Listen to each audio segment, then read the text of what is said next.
ఇది చాలా తప్పని చెప్తాను. ఎందుకంటే వాళ్ళ దేశంలో వాళ్ళ మహిళలకి ఆయన గౌరవించలేదు. మన దేశంలో ఎక్కడో ఇరాన్లో చనిపోయిన ఆయన గురించి ధర్నా చేయడం అంటే మన వాళ్ళు ఎంత పిచ్చోళ్ళు అనేది ఈ ధర్నాను బట్టే అర్థమవుతుంది. ఒక మహిళని బురకాలోంచి బయటకు కనపడినందుకు ఆయన చంపించేసి పోలీసులతో అరెస్ట్ చేపించి నానా బీభత్సం చేశాడు. ఈరోజు అతను చనిపోతే అక్కడ వాళ్ళంతా పండగ చేసుకున్నారు. ఇక్కడ మన ఇండియన్స్ ఎంత పిచ్చోళ్ళు కాకపోతే మహిళని చేసినప్పుడు చెయ్యాలి ఆ ధర్నా. ఏదో ఆ మహిళ కోసం పోరాడాలి.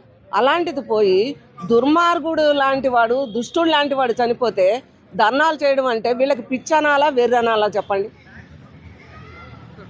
ఇలాంటి వాళ్ళు కూడా ఉంటారా భారతదేశంలో అని సిగ్గుగా ఉందండి. అంటే అక్కడ ప్రజలు సెలబ్రేషన్ చేసుకుంటుంటే మన ఇండియన్ ముస్లిం సంబంధించిన వాళ్ళు అలా చేయడం ఎంతవరకు కరెక్ట్ అంటారు? అంటే అతన్ని సపోర్ట్ చేయడం ఎందుకు? అదే చెప్తున్నాను కదండి, మన ఇండియన్స్కి ఎప్పుడు తెలివి తక్కువ, ఆకలి ఎక్కువ.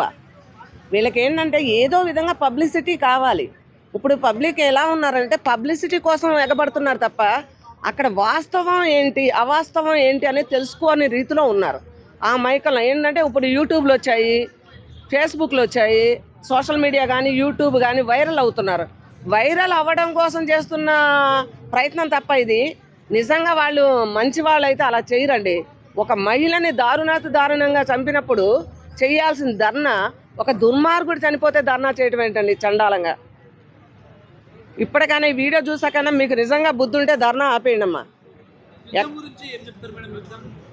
యుద్ధం అనేది ఇంకా మనకి స్వాతంత్రం సరిగ్గా రాలేదమ్మా. స్వాతంత్రం 79 సంవత్సరాలు అయింది మనకు వచ్చి, కానీ వచ్చిందనుకుని మనం స్వాతంత్రంగా బతికేస్తున్నాం తప్ప మనకి కాశ్మీర్కి ఇంకా మంతనాలు జరుగుతూనే ఉన్నాయి. లైఫ్ లాంగ్ జరుగుతూనే ఉంటాయి. ఆ మంతనాలు ఎప్పుడైతే ఆగిపోతాయో ఈ దేశంలో జరిగే యుద్ధాలు అంటే ఇతర దేశాల్లో జరిగే యుద్ధాలన్నీ ఆగిపోతాయి. కాశ్మీర్తో మన భారతదేశంతో గెలవలేక పోరాడలేక ఉన్న దేశాలన్నింటినీ కూడా ఉసిగలుపుతూ ఉంటుంది యుద్ధానికి. దానివల్ల ఏంటంటే భారతదేశానికి ఎఫెక్ట్ పడుద్దని వాళ్ళకి తెలుసు. మనకి పెట్రోల్ కావాలన్నా, బంగారం కావాలన్నా, వెండి కావాలన్నా, ఒక డీజిల్ కావాలన్నా ఇతర దేశాల నుంచి రావాలి. అవన్నీ కూడా రేట్లు పెరిగిపోతే కోపం వచ్చి రెచ్చిపోయి మనం ఎక్కడ భారతదేశం వాళ్ళ మీదకి వస్తామో అనే ఉద్దేశంతో చేస్తున్నారు. కానీ మన వాళ్ళు చాలా ప్రశాంతంగా ఆలోచిస్తారు. తెలివి ఉంది, మన అందులో తెలివి లేదని అనట్లే, కానీ కొన్ని చోట్ల కొన్ని విషయాల్లో అతి తెలివి చూపించి ఇగో ఇలాంటి ధర్నాలు చేసి లేనిపోయి తెచ్చి నెత్తిన పెట్టుకుంటున్నారు అంతే. ఫైనల్గా ఏం చెప్తానంటే నేను దుర్మార్గుడి కోసం మీరు ధర్నాలు చేయడం కరెక్ట్ కాదు. ఇది ఆపేస్తే మీకు కూడా గౌరవంగా ఉంటుందని చెప్తున్నా.